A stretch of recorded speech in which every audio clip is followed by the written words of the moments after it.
Kamala Harris is now the current running, like she's running for the president. Do you think Kamala Harris is going to win? Joe Biden dropped out. I think she has a good chance. At first, I thought that honestly, with Biden in the race, I thought Trump was cooking it. He was. I thought come November or whatever, like Trump was gonna destroy him. And I think the Republicans thought that too, because once Kamala stepped up, one, they started crying about a coup, which is like, that's not how that works. But anyways, two,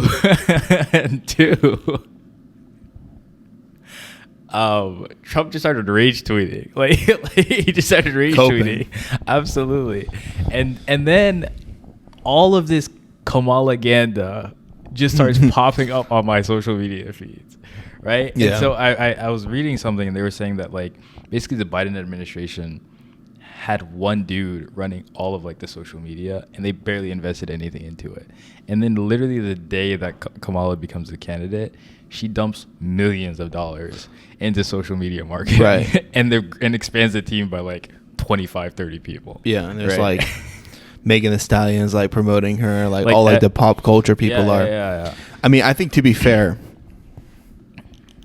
I don't think it's unrealistic to say that the Democrats really wanted Kamala as their runner, and they strategically placed her as VP because it would be too direct.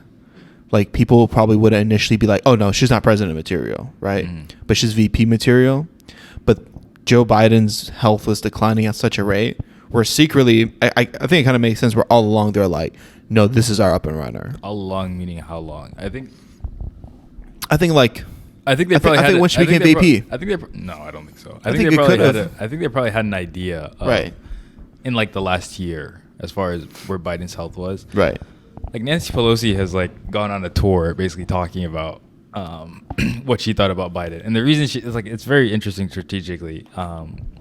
But probably like for the last year they were concerned about it. I think that's reasonable to believe, because when he first came in, like he was pretty lucid. If you look at interviews just from 4 years ago, he's kind of spitting. like he's talking the talk compared to now. Yeah, he's talking the talk. Yeah, it happens to every president. I don't know. I mean, I know we make jokes about being like president is not doing anything, but they're doing something that impacts their health. I don't know what it is, but you see like it just takes off. Yeah, I mean he was talking the talk, and then like he deteriorated pretty significantly towards the end. So probably for the last year they had been keeping an eye on it.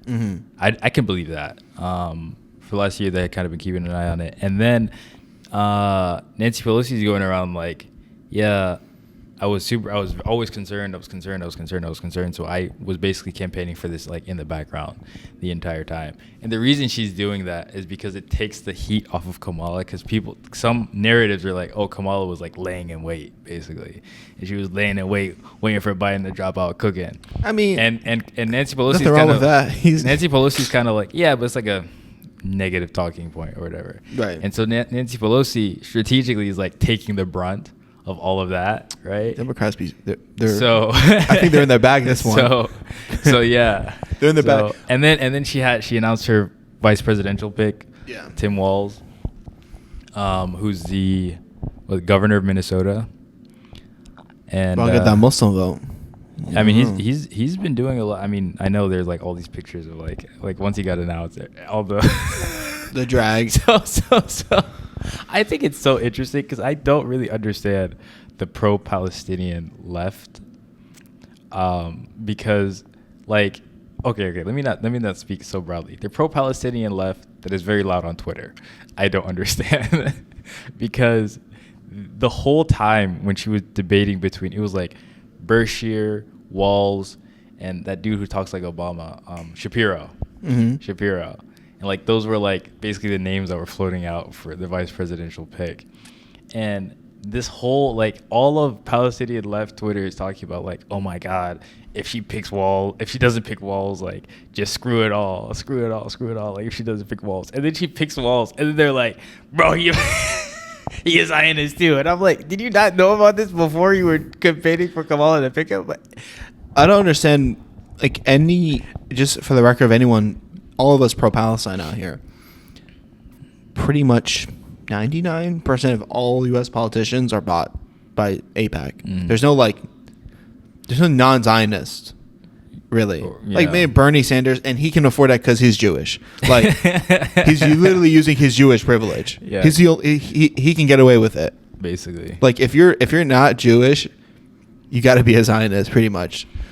So, but Tim Walz has done good stuff in Minnesota. He started like the statewide free lunch program, and stuff like small stuff like that. So like he's been pretty good on housing as well. The part where I think people are saying is strategic, like the Democrats, one other aspect why it could be strategic is also because a lot of people just don't want to see Trump, and I think waiting a bit to put Kamala in was building that urgency for voters. Like, oh my God, is it really just Trump? Is it really just Trump? It's really just Trump. What are the Democrats doing? Is there any other option? And then like waiting for us to get that point of desperation, like Kamala Harris, like the sun shining behind her. Like, I'm a woman, I'm black. Let's get all these young people to vote for me. She was like a sleeper as far as like her political savviness. Yeah, she was definitely a sleeper. You think it fell out of a coconut tree? You think it just fell out of a coconut tree? It exists in the context. What can be unburdened, but was it? By what was? By what was?